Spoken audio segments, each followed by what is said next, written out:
morning to everyone. Good morning. Good morning to Mr. Craddock. Good morning, Judge. It's been a while. Good to see you.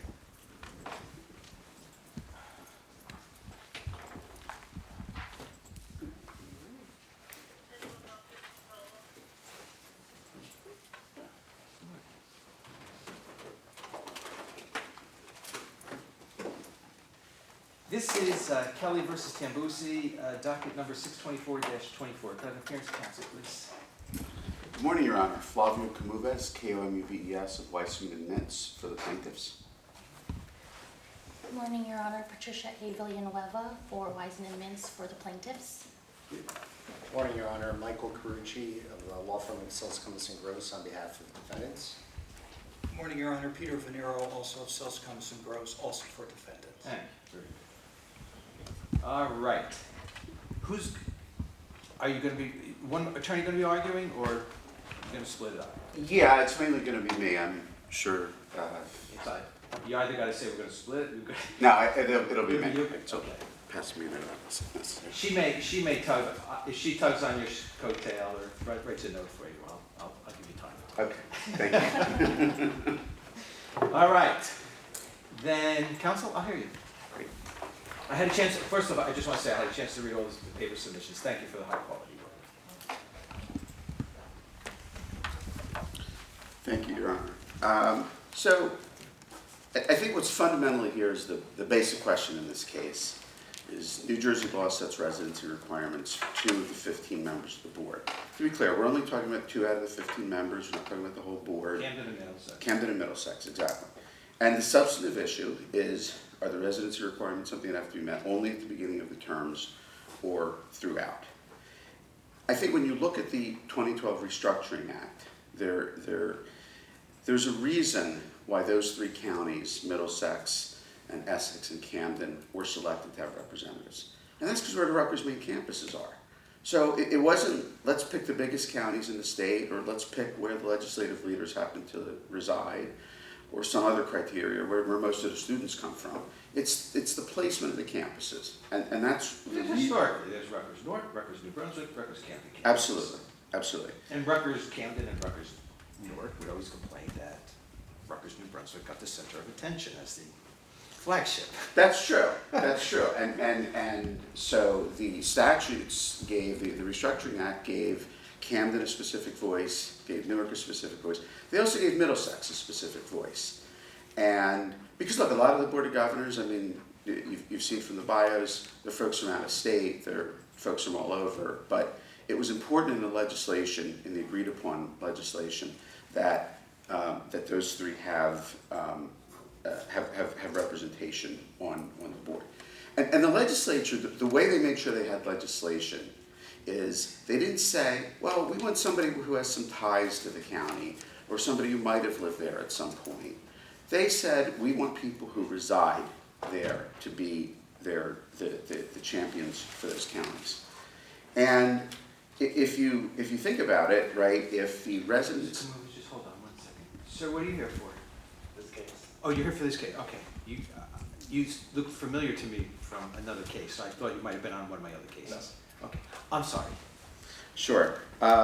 So if the residency requirement is not held to be continual, right, you could see Board of Governors members who don't have ties. They had residency on the day the Senate were confirmed them, and then for the rest of their 6-year term, have no further connection to the state. That's how bad it could get if the residency requirement is not read to be They could be continuous. appointed one day and move out the next day. Appointed, confirmed, yeah, but all they need is 1 day, right? So you know, how do you secure voice? And like I said, the legislature did not say, well, you have to have some ties, whatever that means. You have to live there. You have to be domiciled. I find the argument you're making as to the substance, as to the interpretation of the statute, the residency, is it for the duration or a time of appointment? I think your argument's very straightforward. It means what it means. Right. Your argument is it means what it means. How about the time bar, especially with Ms. Taylor? You know, it's almost 4 years. Sure. So there's, I guess, really 2 main things I would say about the time bar. So first of all, is we argue this is a continuing violation. And under the, it's basically, we're looking at Rule 469-6C. And is there a cause for an extension of the 45 days that would otherwise be applicable? Now, for one thing, there's a continuing violation. There was a meeting of the Board of Governors last week.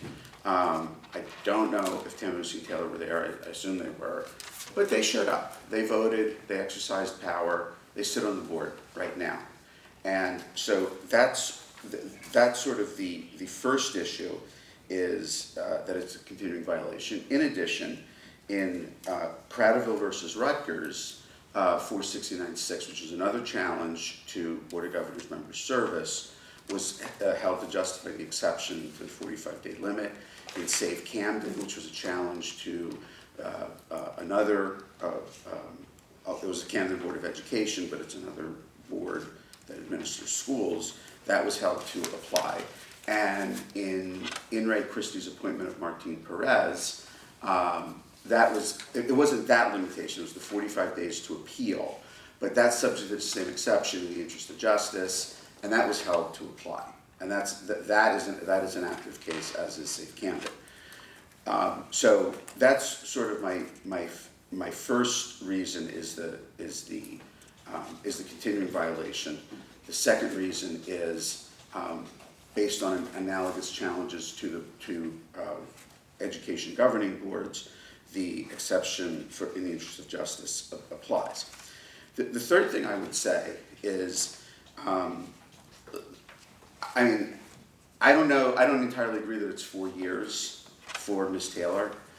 Ms. Taylor submitted a certification in here, said, yep, I moved in October 2020.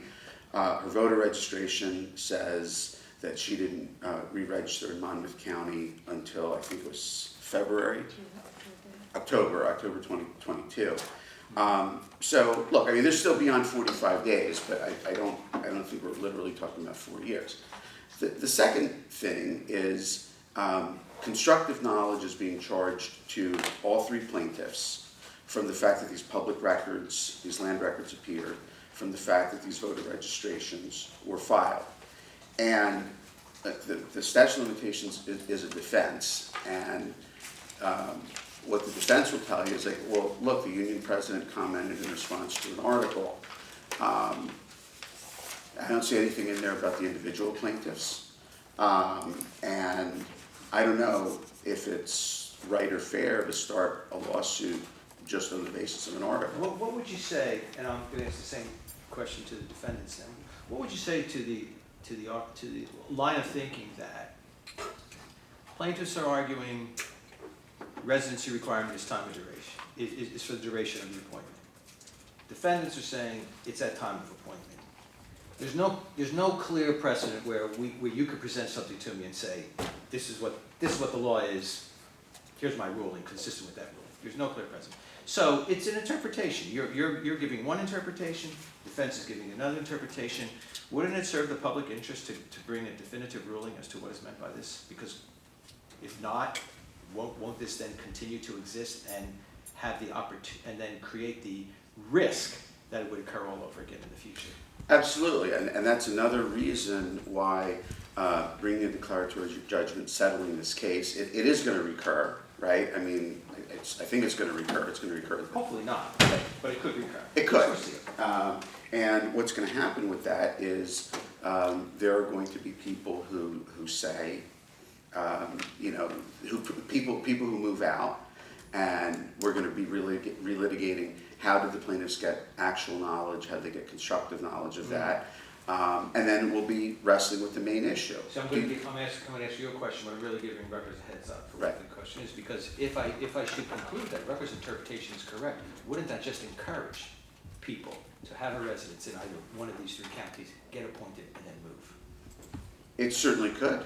It certainly would give them that freedom of action, which I don't think the legislature intended for them to have that freedom of action. They can move, nobody's stopping them from moving, but they can't continue their volunteer service on the board. Yeah, there's nothing of that. How about the argument that Rutgers makes regarding that a volunteer member of a state board, even a board like the Rutgers Board of Governors, that that's not an office as the word is used under the private writ statute? That's a great question, Your Honor. So there's several reasons I think why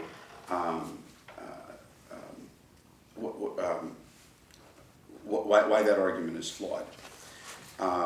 And just to be clear, I mean, our complaint pleads statutory quo warranto and prerogative writs, including quo warranto, certiorari, any of the prerogative writs that are available. So I think that what they rely on is they rely on Cradaville, right? And then Cradaville says, for purposes of the New Jersey First Act, which is in Title 52, Rutgers Board of Governors member is not an employment, office, or position. Okay, so then that doesn't really answer the question of, for purposes of the quo warranto statute and for purposes of prerogative writ to your direct question, are they officers? But I think that there is some guidance that you can use to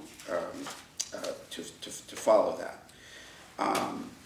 One is the precedence, right? Again, in Ray Christie's appointment, they talk about it as an office. I think, you know, in Cradaville, I think it could be read as saying, you know, because there's these three things: office, position, employment. They're kind of synonymous. They're not an office there. But you do have in Ray Christie, where member of the Board of Governors, it's this very office, member of the Board of Governors, is held to be an office. But I would also say that there's a couple of other things. Talked a little bit about it in the brief. These folks are appointed by the governor. They're confirmed by the Senate. I have a hard time imagining somebody who goes through that process, as Your Honor did, as anyone knew. Are they all, how about the ones that are appointed by the Board of Trustees? Do they go through Senate confirmation? No, they do not. But as to them, as we indicated in our brief, so the first argument is really more applicable to Ms. Tempuzzi than Ms. Taylor. But as to Ms. Taylor, right, you have a statute creating this. And this is where I think it really gets interesting. If you look at the Rutgers statute itself, admittedly not the quo warranto, we look at what they say here. So in 18A 6516, they specifically say that a governor or trustee holds an office. That's their words in the Rutgers Act that the state and Rutgers agreed to. In 18A 6517, they use that term of office. They use that term office again. And then in 18A 6518, which is about oaths, and this will not be any surprise, but it says here that a trustee, each governor and trustee, before entering on the duties of his office, shall take an oath to, among other things, perform the duties of his office faithfully, impartially, and justly. We also know that under the state ethics law, this is not in our papers, but we also know under the state ethics law that the BOG members are deemed as restricted by that. I have seen appointment, just experience from other matters, I have seen appointment letters where the person says, oh, don't forget to register with the State Ethics Commission because you're under the coverage of that law. So in the relevant cases where the term office is being defined, so that's in Ray Christie's appointment and in the Rutgers Act, there can really be no question that member of the Board of Governors is an office. And the quo warranto statute, you know, that's what they get at. They get at essentially unlawfully exercising or retaining an office that you're not entitled to.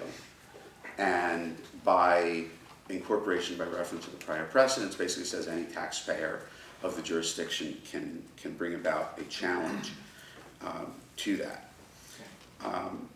So really the other sort of procedural thing I wanted to mention is the claim to a private right of action, right? And I have a little bit of difficulty with this because to me the quo warranto statute is what creates the private right of action. Here's a law of general applicability. It says, listen, if there's somebody holding an office, and I've explained why they're holding an office, somebody's holding an office unlawfully, or executing an office unlawfully, taxpayer jurisdiction go to court, have them removed, right? So for purposes of private right of action, you don't need something else that says an aggrieved person has to be granted a specific private right of action to proceed against Rutgers. The Rutgers is sued all the time. NJ Ladd, ERA, OPMA, Oprah. There's nothing in those statutes, and there's nothing in the Rutgers Act, there's nothing in the Rutgers Act that says we grant a private right of action for somebody to sue Rutgers under any of those statutes. The statute itself creates the right. So that's why If I should find a position of member of Board of Governors, they're holding an office, that ends the issue. Would you agree with that? I think it does. It absolutely does, as defined under the Quo Warranto statute, because I don't think you need a separate private right of action. Just a couple of other things. I think that sort of takes care of what I'll call the procedural or jurisdictional defenses. So just to sort of get back to some of the substance of it. So I discussed a little bit before that there's an obvious reason why these 3 counties were picked to have representatives. And we cite in our papers, and we debate this a little bit in our papers, of Chancellor Pritchard at the time, who was initially an opponent of the Restructuring Act. And he later goes along and says, the legislation protects and secures Rutgers-Camden's identity in meaningful ways that go far beyond our name. So he's talking about the legislation. In other words, he's talking about what is in the legislation, which includes these county-specific seats. He's not talking about what's omitted from the legislation, which was the Rowan-Camden Medical School mergers. He's saying the legislation. So this is a Rutgers executive contemporaneously saying this statute has a real value to us as Camden residents, as the Camden School. We've been treated a little poorly in the past. This legislation, which includes these things, has ongoing vitality.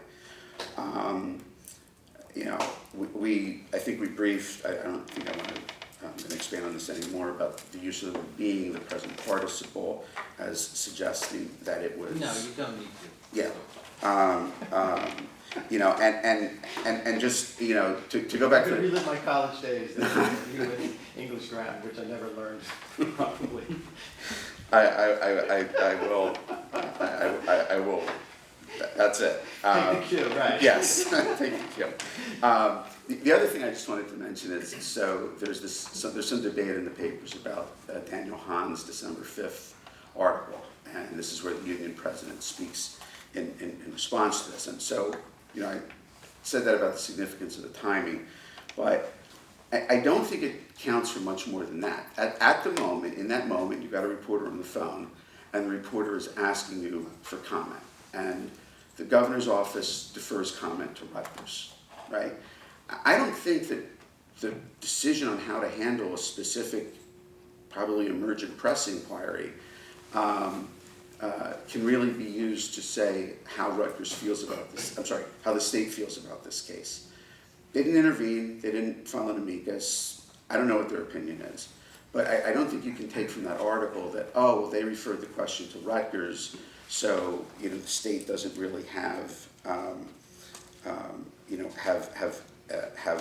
much of an interest.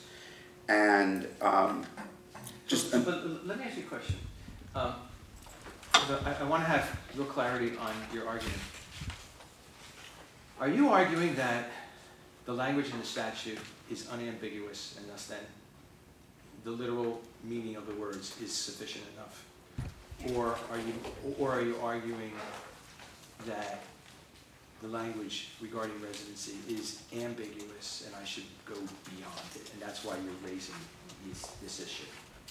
so I would argue initially that the language is clear. It's clear. Right, because... And then you're arguing the alternative. Right, and in the alternative, right, then you can look at things like NJSA 65-1413 for Taylor, Tambusi's confirmation statements.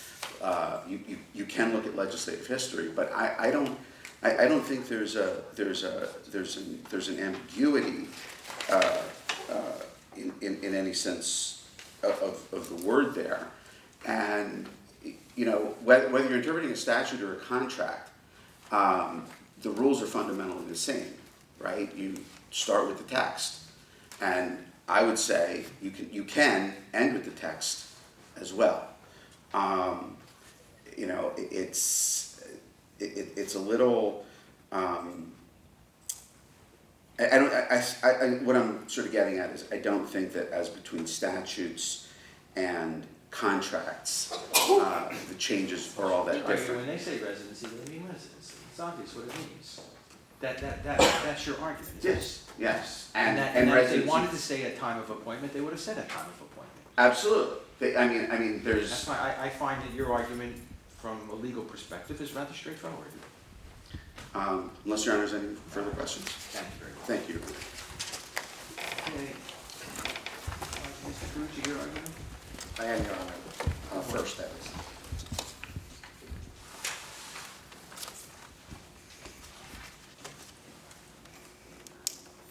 I'll give you a chance to warm up, then I have some questions for you. Thank you, Judge. May it please the court. Plaintiff's claims should be dismissed for two general reasons. First, this case suffers from at least two fatal procedural defects. And second, even if this case were properly instituted and the court wishes to wade into the merits, the residency requirements at issue apply only at the time of appointment and reappointment and are not, as plaintiffs say, continuous residency obligations for service on the board. I will address the first issue and my colleague Peter Venero will address the second issue. Okay. Turning to the first issue, Your Honor, the complaint should be dismissed because this type of action that they brought cannot apply to these defendants. And even if it could, plaintiffs are time barred. A quo warranto action such as this can only be brought against public office holders. A state public office holder is either elected or delegated with governmental authority to act on behalf of the state of New Jersey. The individual defendants here, Mr. Tambusi and Ms. Taylor, do not fall within that definition. Okay, so they're obviously not a public office. Oh, well, they're obviously not elected. They're appointed. But there isn't delegated authority to the Board of Governors? There is not a delegated authority that the legislature has endowed on board members of Rutgers to act on behalf of the government of the state of New Jersey, either in an executive capacity, a judicial capacity, or a legislative capacity. And that's the test under Fredericks and a case they cite themselves through an election law manual, which is called Branch. And when you apply that test here, it cannot be said that the individual defendants carry out any type of governmental authority to bind or act on behalf of the state of New Jersey. They don't, for example, decide cases like a judge would. They don't enforce laws like an executive officer would. And obviously, they do not enact laws. So as the state university, there's not, at a very minimum, an appearance, if not actuality, that they're acting on behalf of the state? No, Your Honor, quite not. And the reason is So because... let me ask you this. Yes. The board passes the budget. I was surprised, $5.4 billion, approximately $5.4 billion, of which approximately 20%, approximately $1 billion is from state funds. Yes. And they spend that, and they authorize the spending of that money. That's not delegating authority No, for the state? no, Your Honor. Tell me why.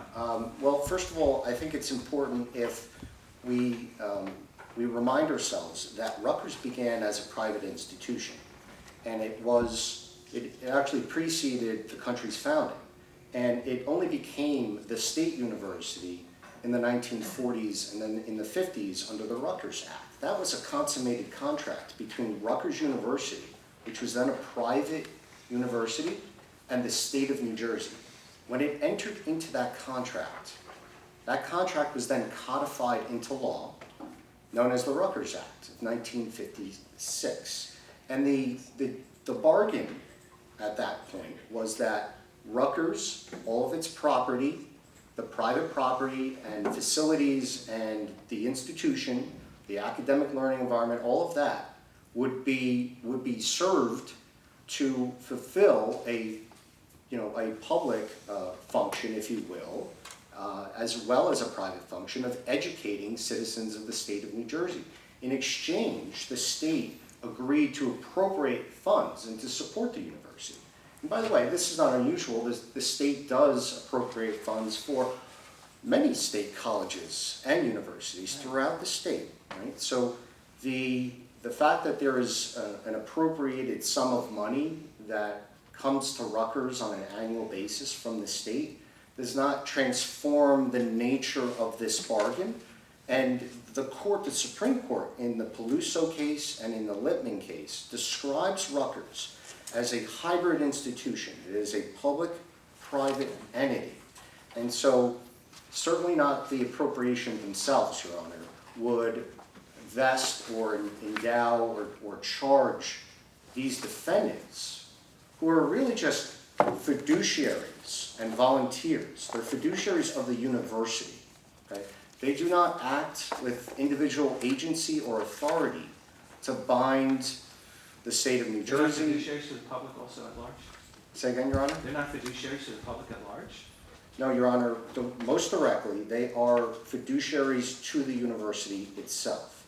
And that university, as I said, is a public and private entity. And so they do not, for example, enforce laws or regulations on behalf of the Secretary of Higher Education, which is, an official of state government. Now, I think the reason why there's an appearance issue, Judge, and why we're grappling with this, is because there certainly is a public function, if you will. There's a role that the university plays in educating the students and citizens of the state of New Jersey, but obviously beyond the state of New Jersey too, right? And so that public function or role, if you will, Judge, although it exists, it doesn't transform the nature of the entity itself as solely public. It remains public and private. There are public benefits, if you will, that are conferred through the education that Rutgers bestows. But most directly, it's best seen that the board members are fiduciaries of the university as it's. So what's the effect then when the state legislature then, created by statute, the Rutgers Act, and as part of that statutory scheme, define what's the authority and the responsibilities of the Board of Governors? Isn't that a delegation then? Your Honor, I have to respectfully disagree or clarify the premise of your question, which is that the legislature did not create the board, and it did not set the authority that the board has.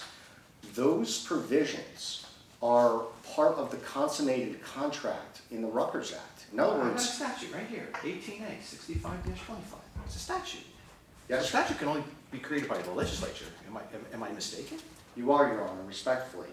Rutgers Act, that statute that Your Honor is looking at, Yeah. is a consummated contract. It's not just an act of the legislature that we would expect in almost any other setting. So this wasn't enacted by the legislature? Well- 18A, 65-25, which is entitled Authority and Responsibility of Board of Governors, you're saying it's not enacted by the legislature? No, I'm not saying that, Your Honor. I'm saying, yes, there's a legislative enactment, but what I'm saying, Your Honor, is the only reason why it has force and effect is because it's the codification of a consummated contract.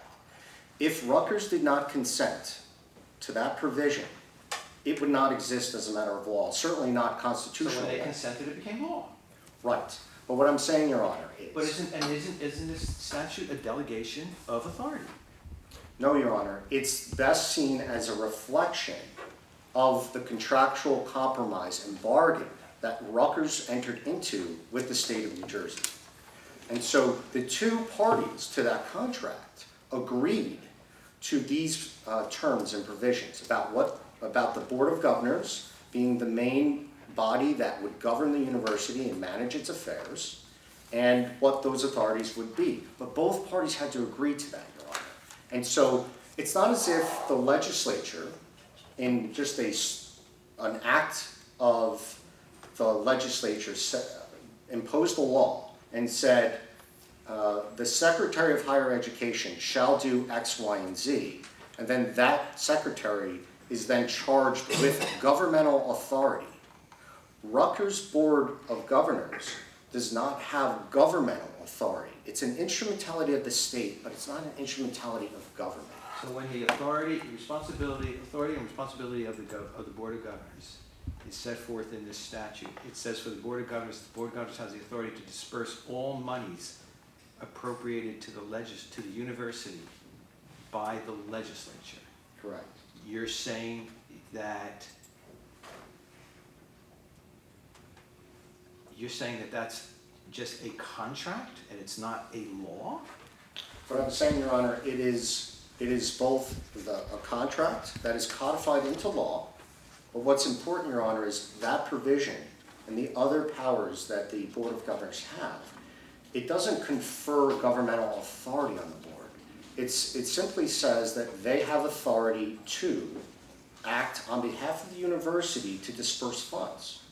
And that's what we see on any other board, governing board of private entities, and yes, public entities as well. Okay, so if I'm understanding you correctly, I'd like to verbalize what people are telling me so I understand in my own mind, my own words. No problem, Judge. So what I understand what you're saying to me is that because of the Rutgers contract, that this is really just a contractual arrangement between Rutgers and the legislature.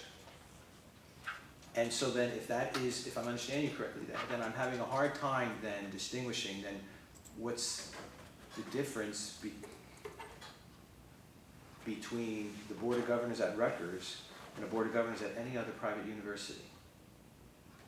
There isn't much difference, Your Honor, except that the university itself, yes, is the state university, and it does have a public function or responsibility or role, if you will. That is what sets it apart from a private university. That's, of course, one way of understanding the difference. And so that if the Rutgers Board of Governors should decide not to disperse monies by the legislature, we just refuse to disperse, if we could imagine, If we could. that a party, whomever that may be, the governor, the Senate president, or a private individual, could not file an action saying you are violating NJSA Board of Governors, you are violating this statute? Well, possibly, Your Honor, that would be a different case. If there were an obligation in the contract that Rutgers is in breach of or is not fulfilling, yes, conceivably the state of New Jersey could bring a cause of action to enforce that contract provision. And that would be the proper Is this contract framework. in writing? Your Honor, I can't answer that right now. I would have to confer.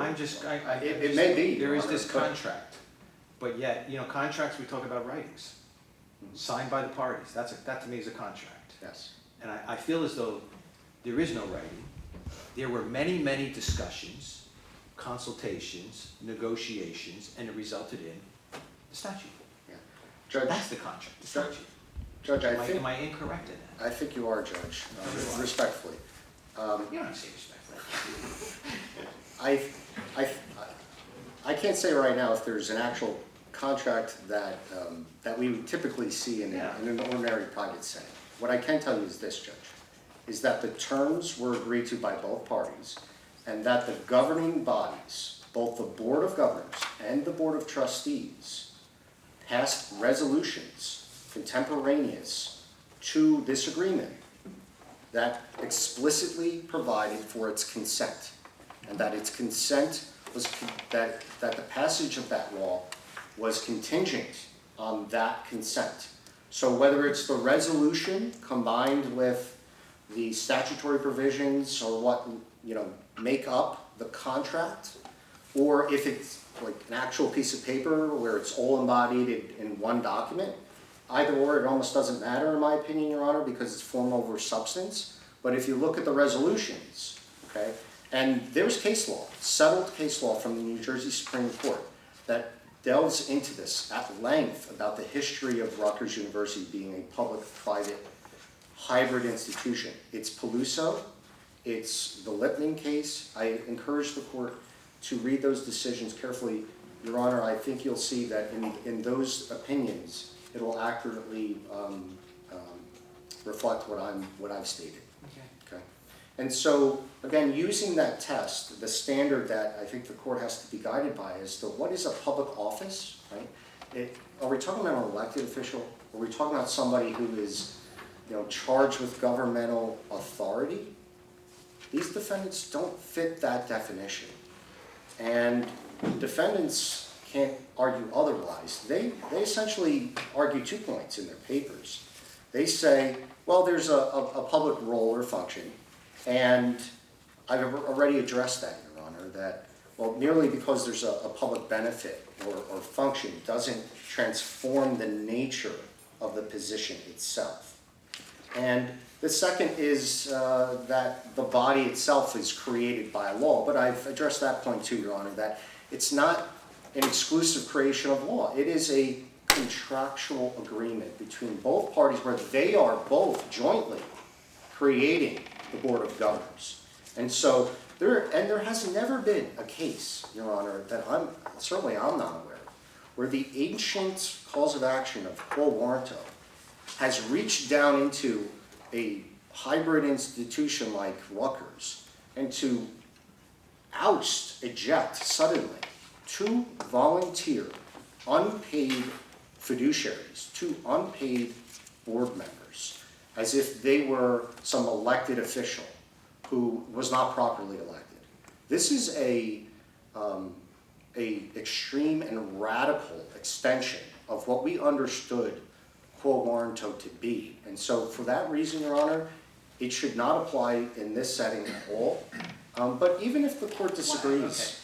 Yeah, because extreme radical, I'm not so sure. I would say if he were reaching out to, some very board that has low visibility with little impact on the state of New Jersey, I could understand it. But this is the Rutgers Board of Governors. I mean, this is probably one of the more visible state boards in the state of New Jersey, where they are, to me, they are responsible and have fiduciary obligation for the spending of $5.4 billion, which has an impact that is much greater than delivering education to students in the classroom. This money has an impact statewide. So there is an impact, Judge. I wouldn't call this extreme or radical. That's fine. The point really, Judge, was that it would be an unprecedented occurrence to apply the quo warranto statute in this type of setting. And I do want to address a couple points that my colleague on the other side said, which was that, they cited Perez and how, I think I captured this correctly. Counsel said that in the Perez case, that it was held that a board member of Rutgers holds an office. The court never held that. Let's be very clear. They used the term, but it's not the court. They used it in passing. It was a fleeting reference, Your Honor. It was once or I understand twice. that. There was no holding. So I need to correct that. Counsel also pointed out that there's other provisions in the Rutgers contract and act that refers to an office, but an academic office is much different than a governmental office. Your Honor, the court should be guided instead by the Cradiville decision. Judge Jacobson had a very thorough analysis about what an office means under the New Jersey First Act. And in that case, Judge Jacobson found that a board member is not an office holder. And that's a holding, unlike Perez. And the court is better Not an not. office holder under the New Jersey First Act. Correct. That act is clearly distinguishable from this, because that was an act that was motivated on economics. Well, there's You're going to work during economic hardship, just during a time of economic hardship, and the legislature made a finding, if you're gonna, in light of our economic hardship, if you're gonna work in New Jersey, you gotta live in New Jersey because we wanna keep as much money in the state of New Jersey as possible for our economic well-being. So I don't, you'd have to, I'm hard pressed to find it. I'd like to hear how that is applicable. Sure, thank you, Judge, for the question, too. Yes, the New Jersey First Act is different than the Quo Warranto Act. The New Jersey First Act may have been motivated by this economic objective, right? That would be legislative purpose, if you will, right? But we don't even look to legislative purpose when we're construing plain language, if it's unambiguous. What was the plain language in the New Jersey First Act? The word was office. It's the same exact term in this case, in the Quo Warranto Act. What was the position at stake in Cradaville? A Rutgers board member. What's the position at stake in this case? The same one. We have the same exact term in plain language in the New Jersey First Act and in the Quo Warranto Act, and we have the same exact position at stake in both cases. And Judge Jacobson, in a very long and thorough, thoughtful opinion, grappled with the question, well, what does office mean? And yes, the judge considered, all sorts of components to this. But the conclusion, the holding, was that, no, a Rutgers board member is a volunteer. That's what a Rutgers board member is. They volunteer to serve the university. They're not being paid for it. The nature of that remains. And so I think the court, if it's going to look for guidance, the Cradaville decision is the best guidance that this court could be guided by. And so between the Cradaville decision, the Fredericks case, and the Branch case that I referred to earlier about what the test is for a public office, we think case law pretty strongly supports our position that the Quo Warranto Act does not apply. But even if it were, if the court were to disagree, this case was brought way too late. They are time barred. Why doesn't Rutgers want a definitive decision on this? And isn't it in the interest of the public as well as Rutgers as well as anyone else to give a definitive ruling? Because I have on one hand one interpretation of statute, I got a different interpretation of statute. I'm assuming you will agree, there's no clear precedent that binds me to make a decision as to what's the correct interpretation. So why do they want it? It would benefit everyone. Tell me why they don't want it. Well, Your Honor, you asked a few questions there. Let me address the public. I did ask a few questions. Let me address the first part of it, at least what I understood to be, which was the public importance part. Okay. Yes, there is there is an appearance of public importance in this case, but this is not of constitutional dimension. This is not a substantial constitutional Tell me why question. Rutgers doesn't want a definitive ruling on this. Why not have the courts give a definitive ruling on this? Your Honor, Wouldn't it help everyone involved? Wouldn't it help the Board of Trustees? It'd help Rutgers, it'd help the governor, it would help everyone. I don't think that the parties, certainly not Rutgers, needs any help, to be honest, Judge. I think we have a pretty clear indication of what the state thinks of our interpretation and what Rutgers thinks of our interpretation. Is there anything which you have presented to me that binds me to that decision, that you are correct? Well, Other than my agreeing legally, I'm saying ultimately I may agree your interpretation is correct, but I'm not. Anyone can read this language and have a different interpretation of it. Right, Your Honor. I'm just you asked why wouldn't Rutgers want a definitive ruling, and my answer is because Rutgers is confident in its position that both the state of New Jersey, the counterparty to this contract, and Rutgers University itself is correct in its legal interpretation of what the resident. So you don't want anyone second guessing your interpretation? Well, it's not that it's second guessing. It's just not necessary, Your Honor, and it's not equitable in this case because plaintiffs brought this case way too late. In the case of Miss Taylor, it's over 3 years too late, and in the case of Mr. Tambusi, over a year too late. And when the court has to consider whether to grant an enlargement, the court should be mindful of a few things. First, the statute of limitations under 4:69 is essentially a statute of repose. That's the view that courts have held in Washington Township, that's 217 NJ Super at 225. And then I'm we, sorry to interrupt you, but when something gets in my mind that I have, go ahead, Judge. I like to give you my undivided attention when you're arguing. Sure. Because I'm just struggling with this idea, because what I heard you say, what I interpreted what you say is, Judge, we don't need a judicial interpretation of this language because our interpretation is right. That's what I've heard you say. And even though it's clear, it is right for interpretation. How do you justify that you're right and that we don't need judicial interpretation when it's, to this court, it's obvious that there needs to be an interpretation?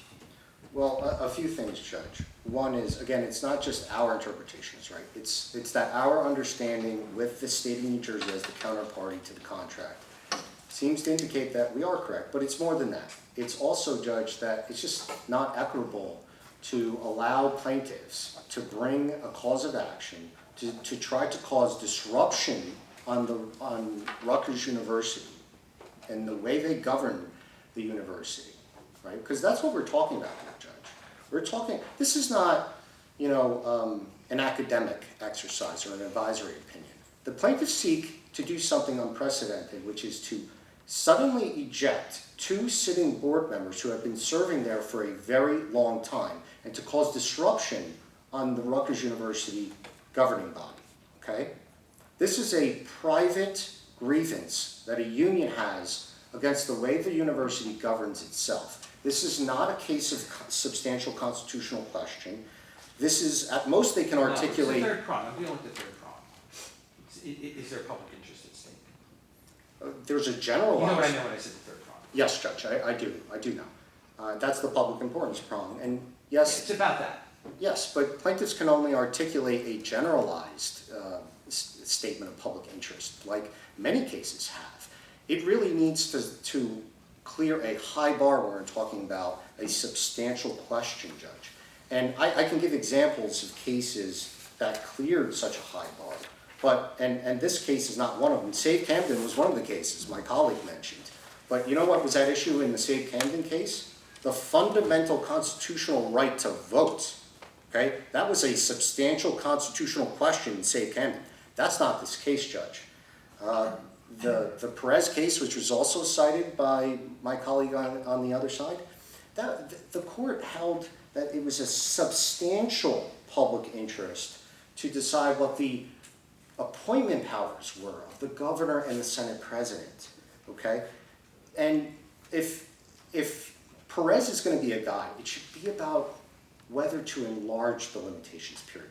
You know what the rule says? The rule says that it has to be where manifest injustice occurs, right? It has to be manifest that the interest of justice so requires an enlargement. So that means, Judge, the court has to step back. And the court has to ask, what are the relevant equitable considerations here? Let's think about the equities for a second, Judge. Plaintiffs chose, this is important, they chose to litigate this case in the press before they filed a cause of action in this court. They went to Politico and supplied all sorts of comments about the very dispute. I don't care about motivations. I care about the issue that's before me. Understood, Judge. So I don't want to go down that path. Understood, Judge. But I see 4:69(6). Yes. I just want to make sure we're on the same page. It says, it is manifest that the interest of justice so requires. So I see that in more of a positive statement than how you stated it. And I just want to make sure that I'm right. That it's manifest, meaning I didn't look up the word manifest or definition, but I think we know what it means. It's something, it's significant that the interest of justice so requires, and that the exception in this case would be that an important public rather than a private interest requires adjudication. So it just seems to me that it's manifest, it's important, it's obvious that the interest of justice requires that this is an important public issue that should be adjudicated. Right. That's how I hear the stuff, because I thought you said something a little bit different, a Well, manifest injustice or something of that sort. Well, it's essentially getting at whether there is a manifest injustice that would result if the court doesn't hear the case. And the court in Perez says this is rarely granted. That's the word, rare case. if the court looks at 436 NJ Enlargement Super. enlargement of the time. Yes, Judge.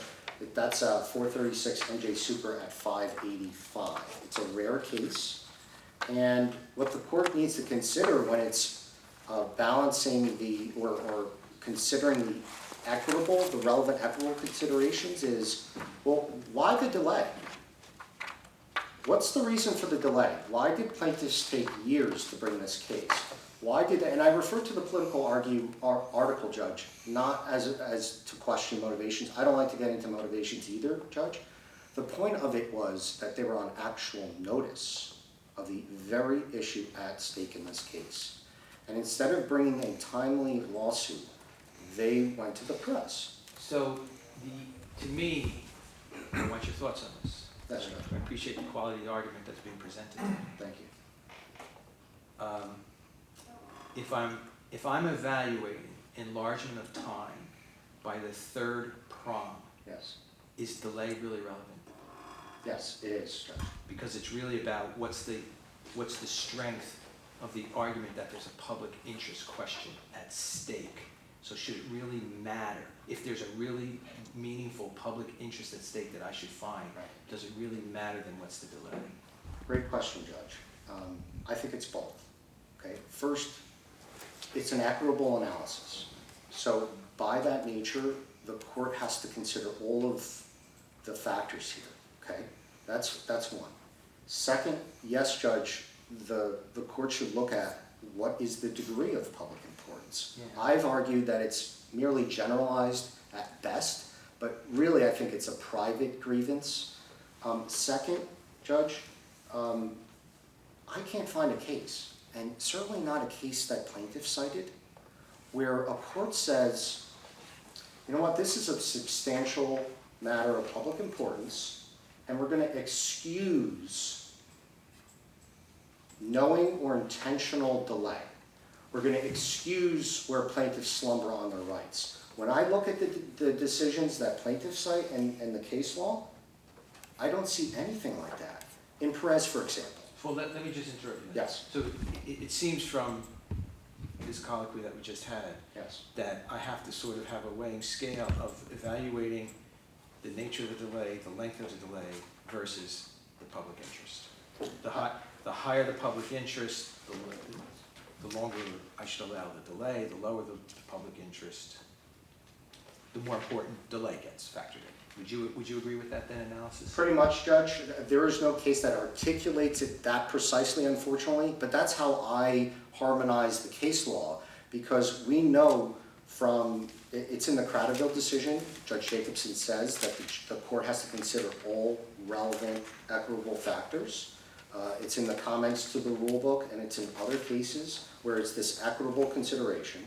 We also know this third category exists through some case law, and we know that public importance prong, if you will, has been interpreted in cases that present issues that are far greater of public importance than this case, which is mostly a private dispute, in my opinion, Judge. So, like the Mullen case, for example, that was about the dune protection ordinance. That was a vital public resource that the court found.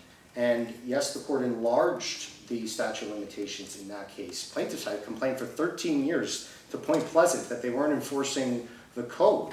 And the court said, you know what? The dune protection ordinance is critical to the state. We're going to enlarge the limitations period. But what the court didn't say in that case was, and we're going to forgive the plaintiffs for slumbering on their rights.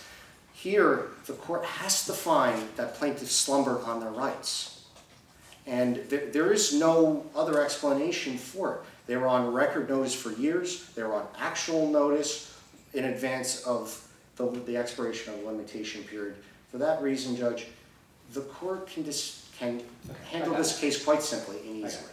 It could rule that they're out of time and not have to grapple with the merits.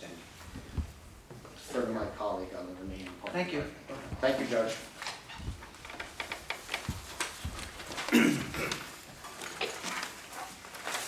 Thank you, Your Honor. Good morning again.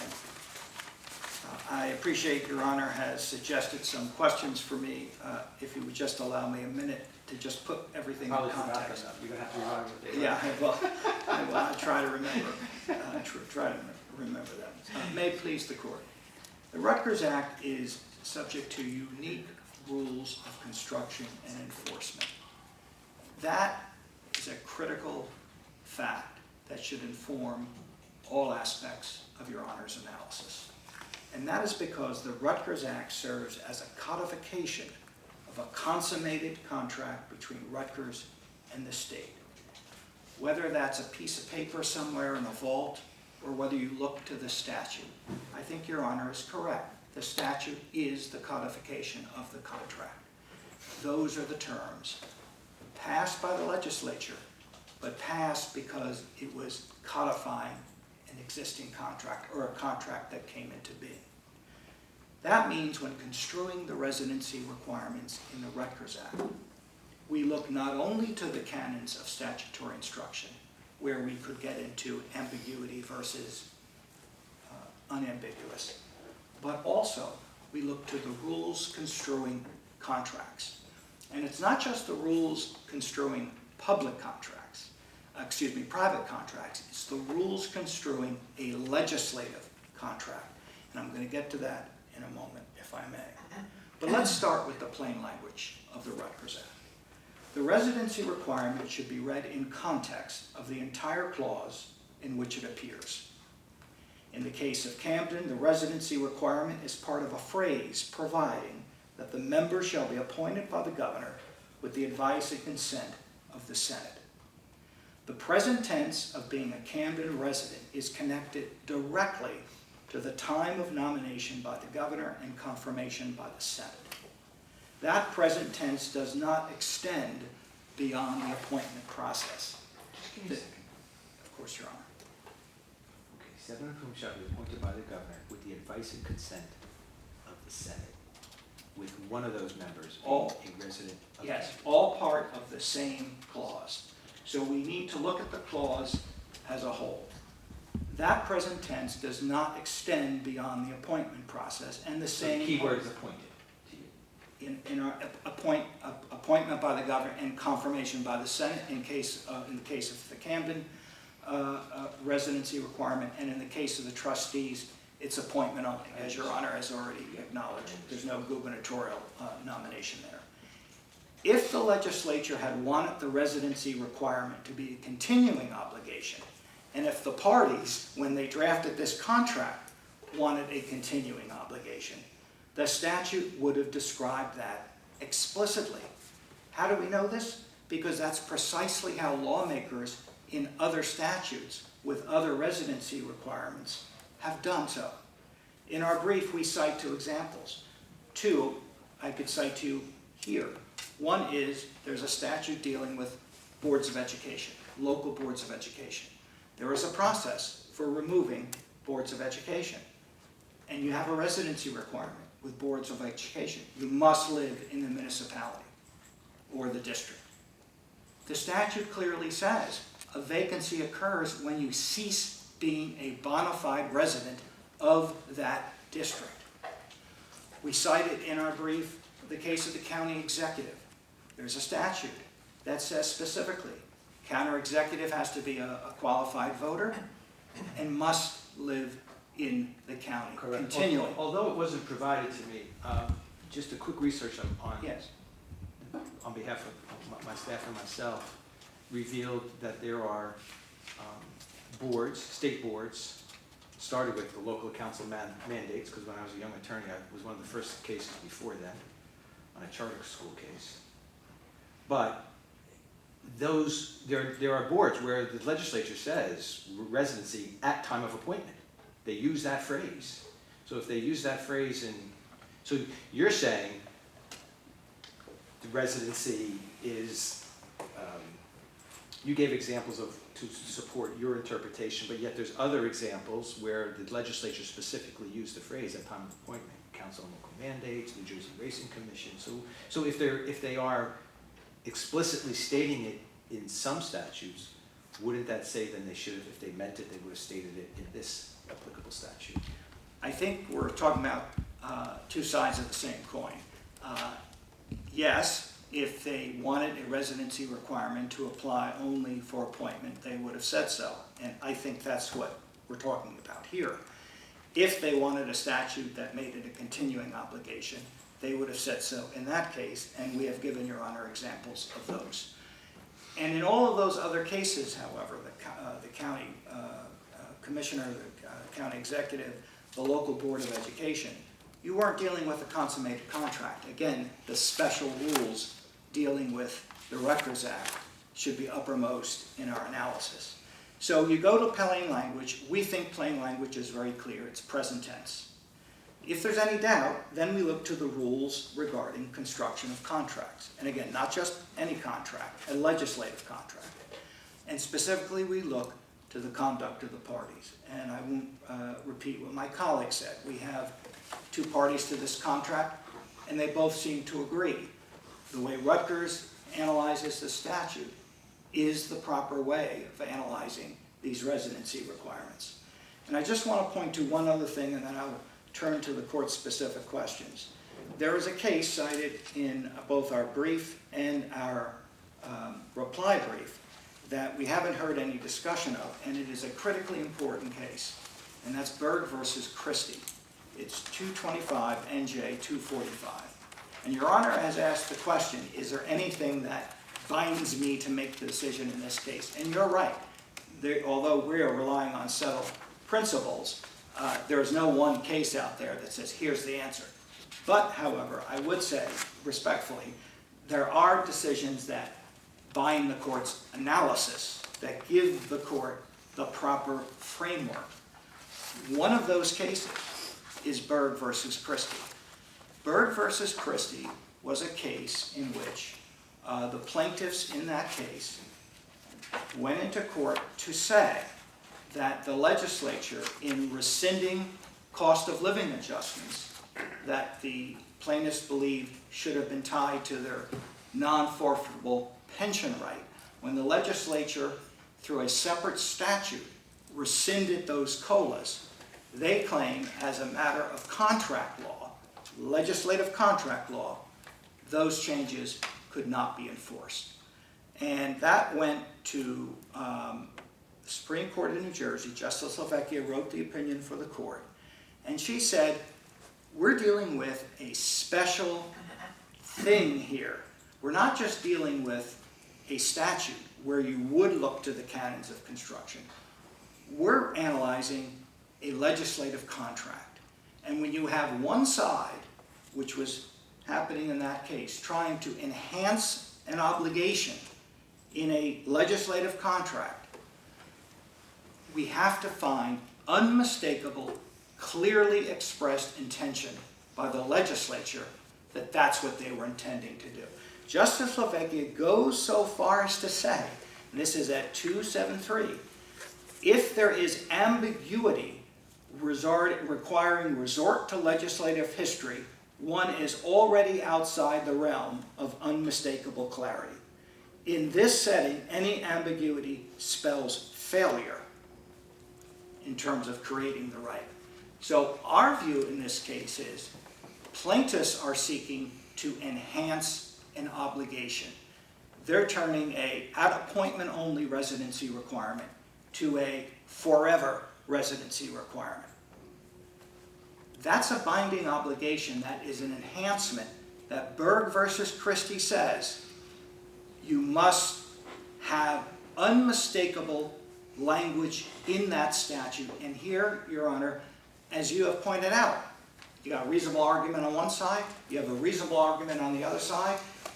Justice Lavecchia even goes so far as to talk about that too. When you have two reasonable arguments, you go with the argument that's not going to increase the burden on the contract. Okay, so With that, I will pause and All right, answer the question. court's questions. So, from my history of living in the New Brunswick community and being active in the community, I've interacted on multiple occasions with many representatives from Rutgers University. And I always heard and always believed and still believe that Rutgers' mission is not only educating students, it's to enhance and improve the communities in which it in essence, resides in. It wants to be, it's not only an educational institution, it wants to be a good corporate citizen, is the way I've looked at it, and they have always conducted themselves that way, and that's the only way I've been able to interact with so many people from Rutgers that I've had in my past. When I looked at the legislative history for when this act was enacted, it spoke of that. And it spoke of the role that we want Rutgers to not only be a vibrant educational institution, but to also have impact on the communities.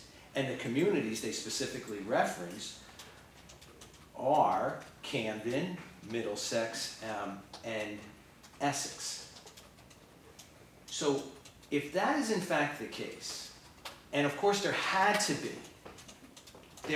be suspicions, especially from the political people from Essex and Camden. I don't think I'm going out on a limb here to say this, that there had to be some suspicions that they wanted to make sure that they got full representation and could get a full bite of this apple of Rutgers University, and especially the money that it was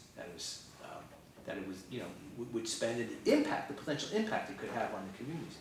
So if that's the case, doesn't it then make perfect sense for at the highest level to have representation from these particular communities so as to ensure that to ensure the impact that Rutgers has on these communities where it has its greatest physical presence? And not only physical presence, greatest physical and socioeconomic impact? A few elements to your question. First of all, yes, Rutgers is, as my colleague said, a hybrid private-public institution. Board of Governors are fiduciaries to the institution. The institution has many stakeholders, including students, public stakeholders. There's no question about that. The question is, did the legislature and Rutgers, when consenting to the Restructuring Act, envision a forever obligation? We just don't see that in the language. I do disagree with my colleague on a couple of points. They point to Chancellor Pritchett, and I believe my colleague said that Chancellor Pritchett was not commenting on the fact that Camden campus was not merged into Rowan. That's exactly what Chancellor Pritchett was commenting on. That was the big benefit. If you look at the law review article we submitted to Your Honor, that was the fight. The fight was, do we eliminate Rutgers Camden?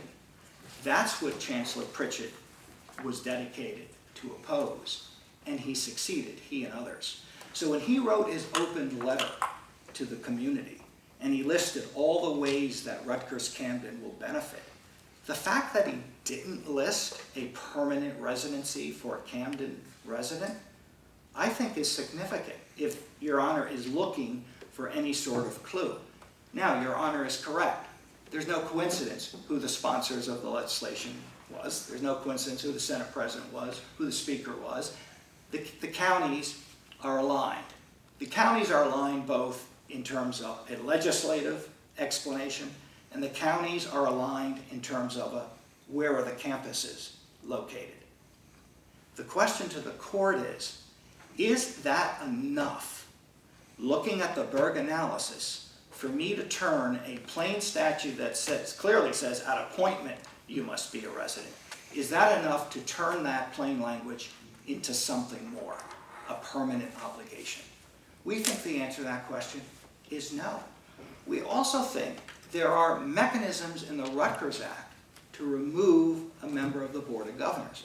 Quo warranto is nowhere suggested in the Rutgers Act, and we don't need to litigate the first part of this argument. But we do mention this in the brief. Again, this is all part of taking a step back, looking at the whole picture. Follow the Berg versus Christie analysis, and it will all make sense. You look at the language of the statute. If there's some ambiguity, and I would suggest there isn't in terms of Rutgers' interpretation, but if Your Honor believes that there is, then you have to look at the fact that it's a consummated contract with all of these special rules, and when you apply the Berg analysis, you have to say, and maybe it's not an answer that can come quickly, but it's an answer that the law requires under the sui generis entity of Rutgers, that it is not a continuing obligation. in a nutshell, that's my argument. I'll be glad to answer any other questions. No, I think that's it. If everyone could just sit tight, I just want to go off the bench for a little bit. I'll be back out in. Oh, may I ask, Yes. I did forget one other thing, and it's in the brief, but I didn't want to argue the point because it's very well laid out, but if the court disagrees with everything that you have heard from Rutgers, we would ask that the court apply its holding prospectively. Okay, depending on my ruling, And I'll entertain that argument. Okay, thank you. All right. Okay, I'm going to take a brief break. I'll be right back. I'll be out. Thank you, Your Honor. Thank you. I'm sorry. Yes. So, I guess I'm a little bit confused. On one hand, we're trying to disrupt the Board of Governors by removing 2 of its 15 members, but at the same time, this case isn't of sufficient public importance because of Well, this. the board, if I should rule in your favor, remove 2 members, the board can still I'm assuming the board can still fully function. Oh, I agree. I agree. I mean, Mr. Carucci, I'm correct in that, correct? I assume so, Your Honor, but that doesn't mean. I think they would need a quorum still based on 15, but with 8 members, they can act. Right. And there would be 11, there would just be 13 members available. Correct, Your Honor. I think they would still have a quorum. Whether it would disrupt committee assignments and those responsibilities, I think really would beg the question. And Are there any meetings during the summer at Rutgers? July 8th. Board level? July Please. This is not a public hearing, please. Attorney speak. Your Honor, usually it's once a month, I believe. I'm not familiar with I know, the but schedule. sometimes I've been on a few boards where we take the summer off. I was. You don't know? Okay. So, another point I find, this is going to be a little bit disjointed here, but we keep talking about the public-private hybrid, right? And so when I think of hybrid, I think that means something that has components of both, right? So there is a public part of Rutgers. Your Honor mentioned the annual appropriations, the language in 18A 65-2 about the public trust that is impressed on Rutgers for the purpose of carrying out the public purpose of education.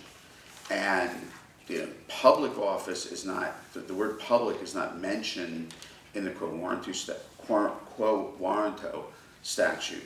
So, under any analysis, the quo warranto statute applies to them, whether you want to call them, public or you want to call them partially public. There is enough in their responsibilities, in their duties, in the way that they're appointed. Your Honor asked about a comparison to other private boards of private institutions. People who run private institutions, Princeton, Harvard, whatever, they're not generally appointed by the governor and confirmed by the state senate. So in that regard, there is a difference. The last thing I just wanted to say was about Berg. Berg was a contracts clause case, so to the extent that there is special rules for interpreting contract clause cases, this is not a contracts clause case. This is It's a Rutgers contract. it's right, but I mean, it's not. Don't confuse me here. Yeah, no, it's not the U.S. and state Constitution Okay, yes, contract understand. clauses. Yeah. So I think that the rules of construction of statutes and contracts are they identical? No, but for purposes of our analysis, they harmonize sufficiently that Your Honor can take the text, can take the structure. We don't really. I know my colleagues are saying, Rutgers, this wasn't their understanding. I mean, I don't know. I haven't seen any evidence of that. Your Honor, just. Yeah, hold on 1 second. Mr. Carucci, is Mr. Tambusi still a member of the board? Yes, Your Honor, Okay. I believe so. So I have to rule on both Taylor and Tambusi. Yes, Your Honor. Okay. Your Honor, just to Yeah. inform the court, you asked a question, I have been informed there is a July meeting of the Board of Governors. Is it July meeting? And we do argue Okay. that it would be a disruption. Okay. That's all I have, Your Honor. Thank you. Very good. Thank you very much. I'll take a break. I'll be back out.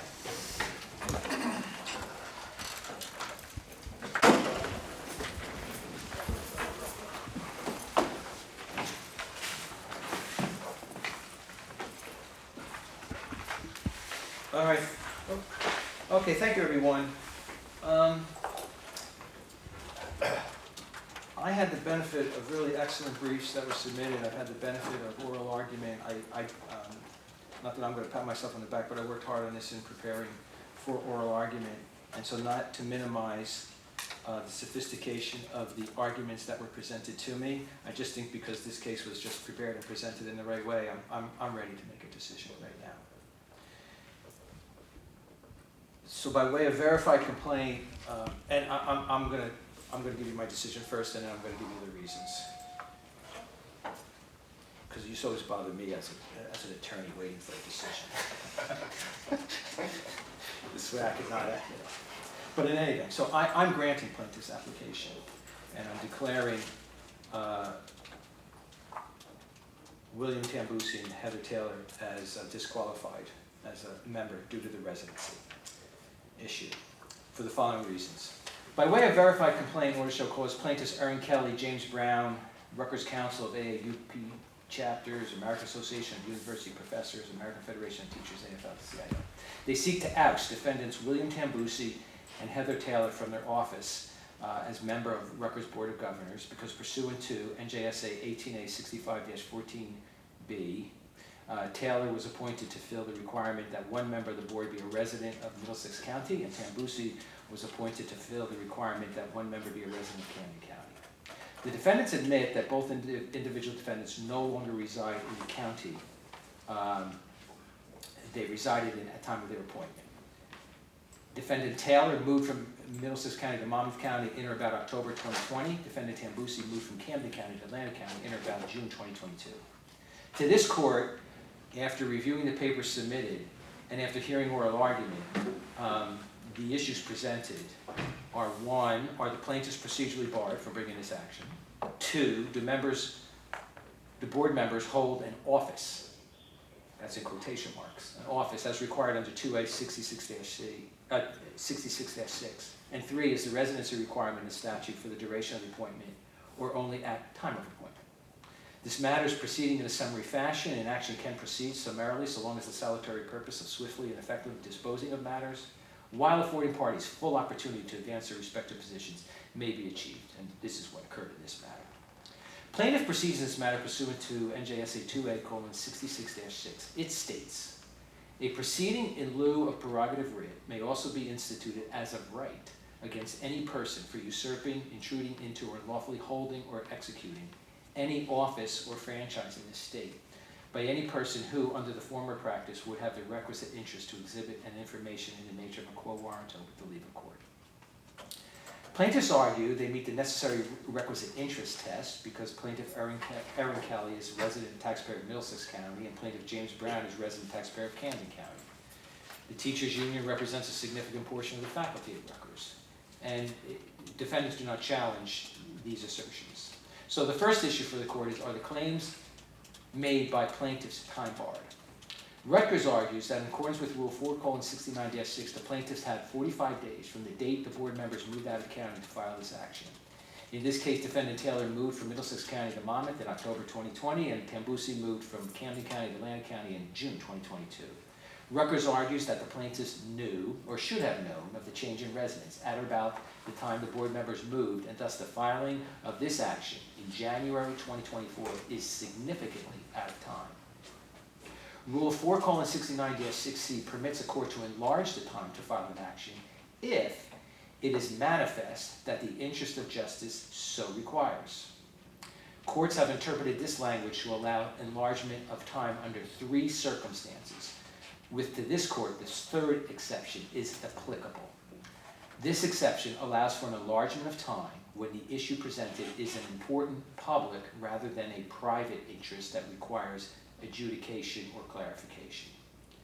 To this court, the key issue is whether there is an important public interest at stake rather than a private interest at stake. There can be no doubt that appointment to the Rutgers Board of Governors is an extremely important and prestigious appointment. Rutgers University is the most visible symbol of higher education in this state, as after all, it is referenced as the state university. It has been around for a long time and will continue, and hopefully will continue to be here for a long time, for as far as we can imagine. Both the public and Rutgers, in this court's opinion, have a vested interest that board members are qualified to perform the leadership required of this position.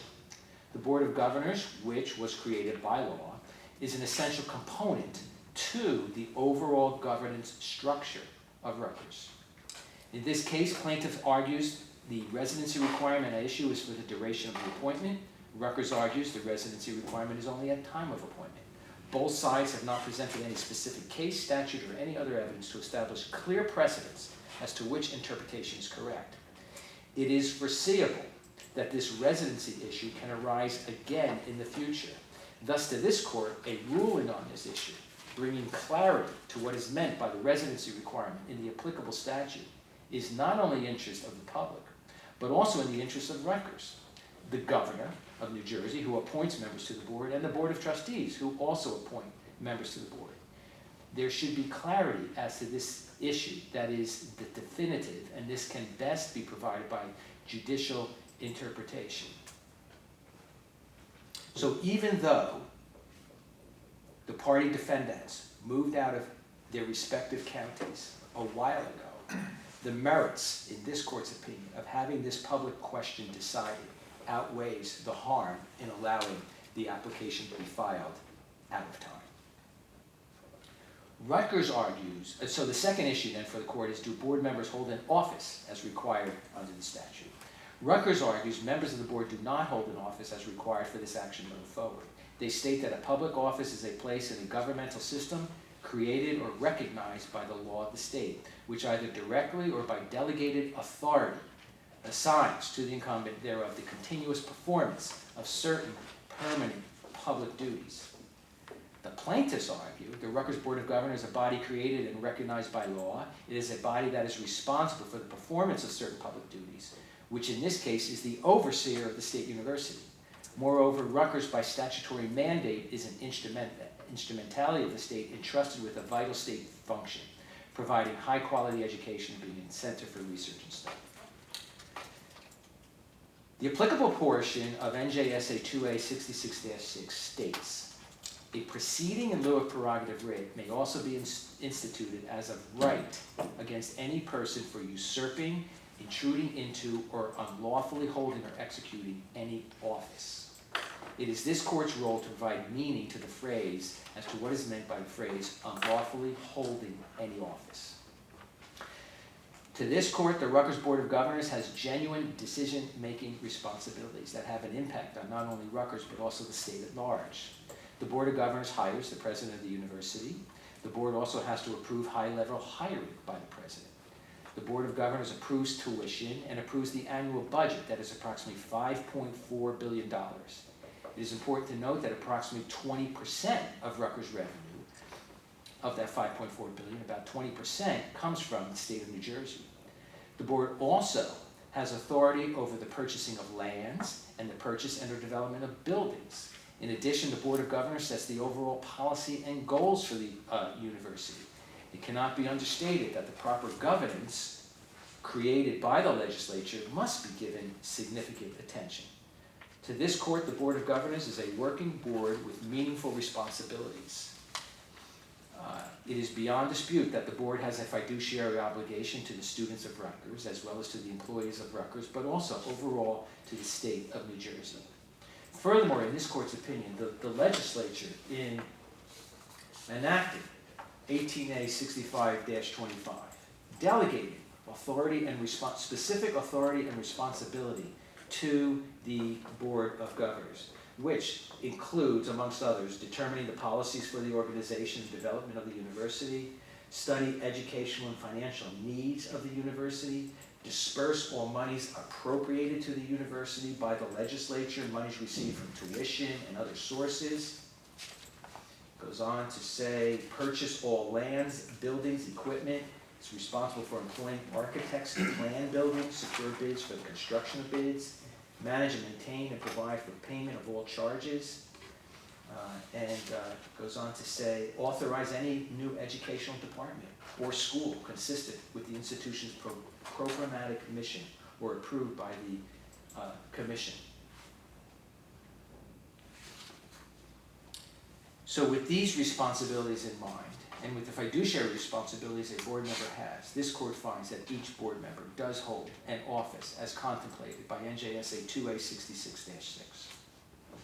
Rutgers also argued that there are other remedies available for removal, which then makes this action unnecessary. Rutgers argues under the Rutgers Act, the governor has the right for cause to remove any member appointed by the governor, and the act also allows the Board of Trustees for cause to remove any member appointed by the Board of Trustees. Both the governor and the Board of Trustees can act for cause. The removal provisions within the Rutgers Act only authorize the governor and the Board of Trustees to remove a board member. If this line of thought was taken to its logical conclusion, then a board member who becomes obviously disqualified, but for whatever reason the governor and the Board of Trustees do not seek removal, could then remain a board member. This would obviously impair the integrity of Rutgers' governance and structure. The optics of this argument and the potential scenarios that could result in the Rutgers allows Rutgers board conveying a message that members are then enthroned in their position instead of each member being viewed as a fiduciary volunteer. And this issue was specifically referenced in the Cradable case, which was discussed during oral argument, where the court in Cradable basically stated, moreover, defendant's construction would enshrine what the Supreme Court has condemned when it commented that title to public office cannot be acquired by some sort of prescriptive right. An office created by the public means the public has the interest in the proper status of office holders. The last issue for the court to analyze is the residency requirement for the duration of the appointment or only a time of appointment. Plaintiff seeks to interpret NJSA 18A65-14B, which sets forth the qualifications for those appointed to the Rutgers Board of Governors, to mean that there must be a representative on the board who resides, as it relates to this case, in Middlesex County and Camden County. Overall, the plaintiffs argue the statute requires residency for Middlesex, Camden, and Essex, the three counties where Rutgers has its largest physical presence. Since Tambusi and Taylor moved out of their respective counties after appointment, and there are no other board members who reside in either county, plaintiff seeks to have these members disqualified. The defendant argues that when the applicable language in the statute is provided its ordinary meaning, in that it is written in the present tense, the appropriate meaning of the statute requires that members be a resident of Middlesex and Camden County only at time of appointment. Rutgers argues if the member subsequently moves from the county, it is not a disqualifier. Plaintiff's argument is straightforward. Plaintiff argues the language in the statute requires board representation to include a member who resides in Middlesex County and a member who resides in Camden County. Since those members were appointed to fulfill that residency requirement, plaintiff asserts when those members move out, the ramifications are disqualification from the board. The defendant specifically argues the following. The operative language of 18A 65-14BI has three distinct parts. The first part is 7 of the 15 voting members from the Board of Governors. 7 shall be appointed by the governor. The second part is with the advice and consent of the Senate. And the third part is with one of these members being a resident of Camden County. According to the defendant, the proper meaning is derived when reviewing all three parts of the phrase. 7 shall be appointed by the governor of the state with the advice and consent of the Senate, with one of these members being a resident of Camden County. Viewed in that context, the present tense of the phrase, being a resident of Camden County, means being a resident of Camden County at the time of the nomination by the governor and confirmation by the Senate. The same analysis to the Middlesex County member would apply, but it relates to the appointment by the Board of Trustees. To this court, the arguments regarding then residency can be simplified to mean that defendant's argument is that the residency requirement only applies at time of appointment. Plaintiff's argument is that the residency requirement is for the duration of the appointment. When interpreting the statute, the court's primary goal is to ascertain and apply the intent of the legislature. Generally, the best indicator of that intent is the statutory language itself. Each word should be given its ordinary meaning and significance. When interpreting a statute, the court's objective is to discern and implement the legislature's intent. Rivard versus American Home Products, 391 New Jersey Super, active. The best indication of legislative intent is the statutory text itself. Indeed, if the language is plain and its meaning clear, the inquiry ends there. If, however, the statute text is subject to more than one plausible interpretation, courts may then consider extrinsic evidence to discern legislative intent. Atlantic Commercial Group versus Dunham, 303 New Jersey Super 122 active. In examining a statute's text, courts will generally give words their ordinary meaning absent any contrary direction from the legislature and will avoid any construction that renders language useless. A court can read relevant statutes in context with each other and in context with the overall legislative scheme governing the issue. It is the court's purpose to give life to statutory language, not to rewrite a plainly written enactment of the legislature. Therefore, a court will presume that the legislature intended the outcome dictated by the clear language of the statute. Zabilowitz versus Kelsey, 200 New Jersey, 507. In a court's review, it does not imply the existence of an absent term where the legislature has used a specific term in one place but excluded that same language in another. A court also considers other statutes discussing the same subject matter to give effect to each constituent part of an overall legislative scheme. And that's Heaton versus Jersey City Board of Education, 420 New Jersey Super 115 active. With this in mind, the statute in question does not specifically mention that which Rutgers argues, i.e. that the residency requirement is only at time of appointment.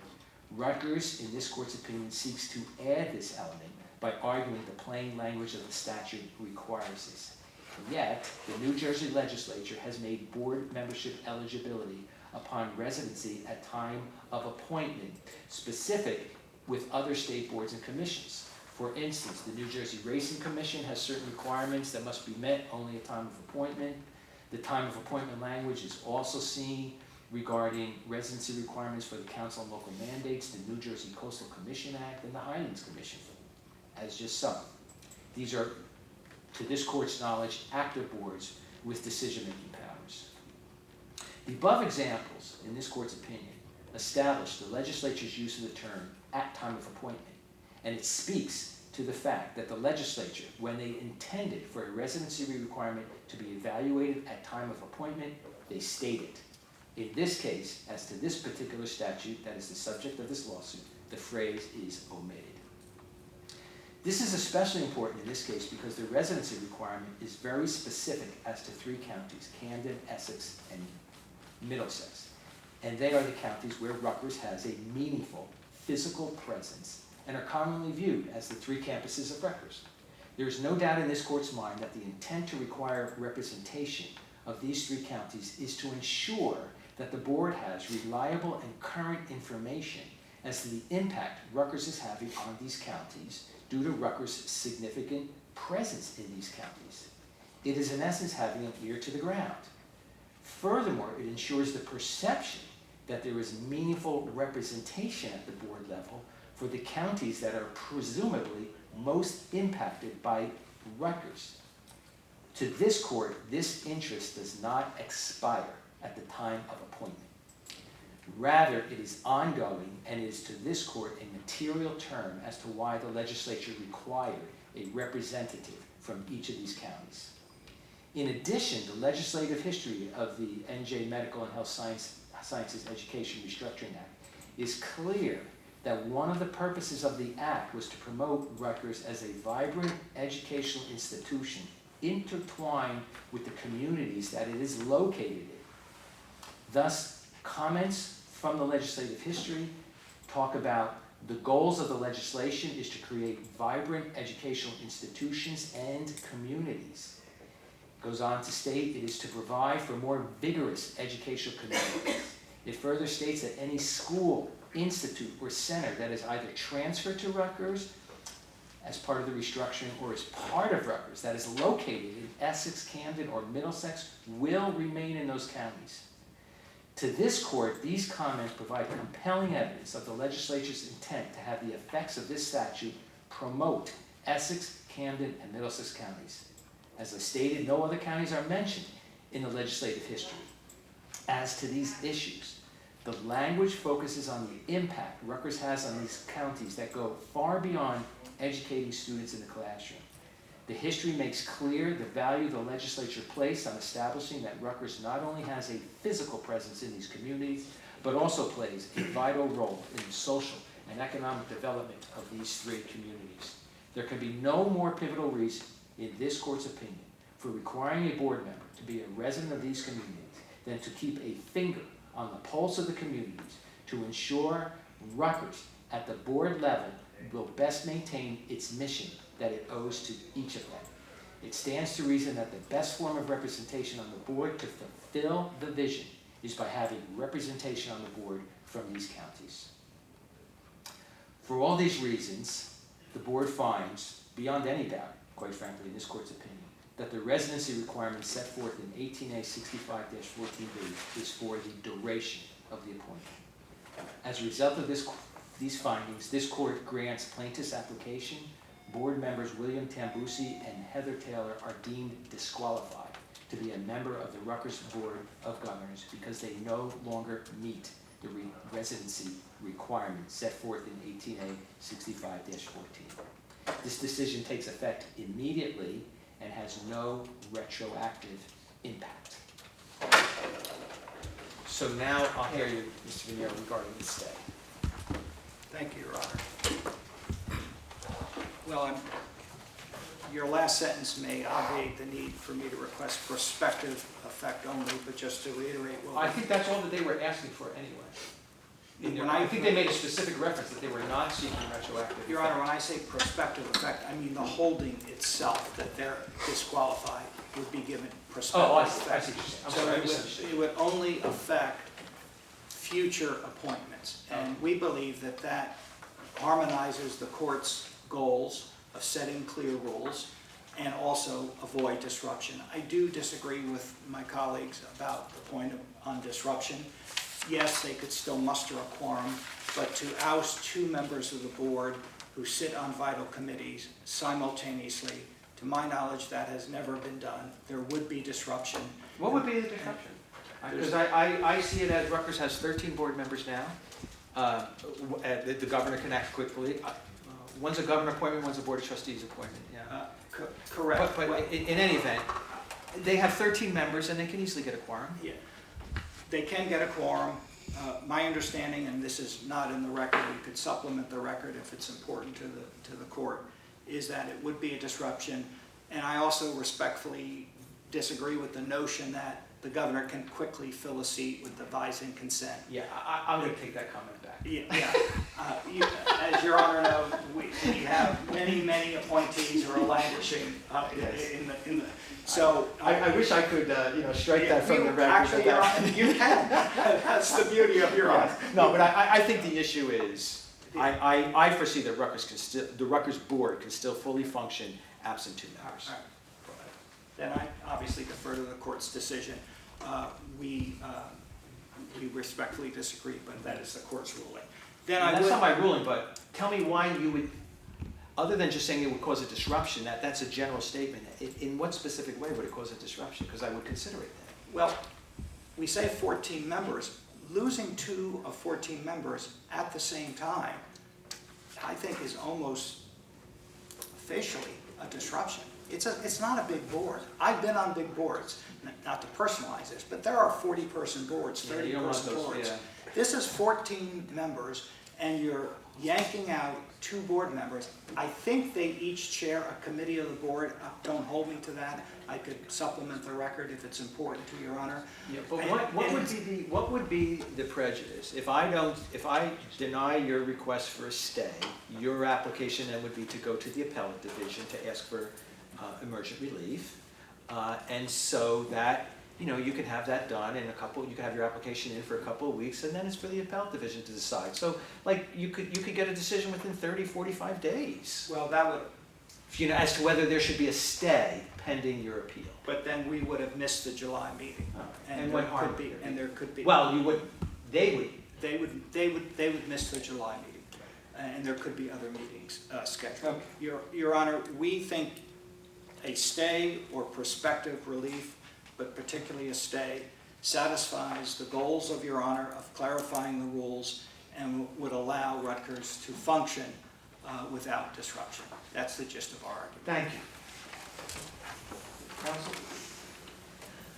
Your Honor, in terms of perspective, I mean, we didn't bring this case to simply set rules. We brought this case against these defendants for You this don't have to reason. argue that, I made it, Yeah. I disqualified.